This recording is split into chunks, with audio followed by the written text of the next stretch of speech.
Terminer l'école primaire et entrer à l'école secondaire. Voilà une transition pleine de hauts et de bas qui apporte son lot de questionnements chez les jeunes, mais aussi beaucoup chez leurs parents. Découvrons avec l'enseignant Pierre Gagnon tout ce qu'il faut faire ou ne pas faire pour préparer notre enfant au secondaire. Voici un tout petit extrait de ce parcours parent. Et ça, le parascolaire, c'est, à mon avis, d'une importance incroyable. C'est là qu'on a le sentiment d'appartenance. C'est là qu'on se trouve bon à quelque part. Il y a plein de choses qui se développent dans du parascolaire. Accepter la défaite dans du parascolaire, pas nécessairement à l'école, tu sais. Oh, on s'est battu, on a fait quelque chose, on a quand même perdu.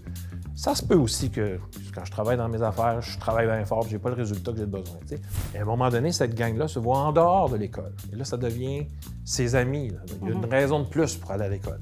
Le but, là, c'est le lever du corps. Pourquoi je vais à l'école? Je vais voir mes amis. Après ça, les profs devraient faire le travail. Je suis convaincu que tu ne veux pas que je te gère.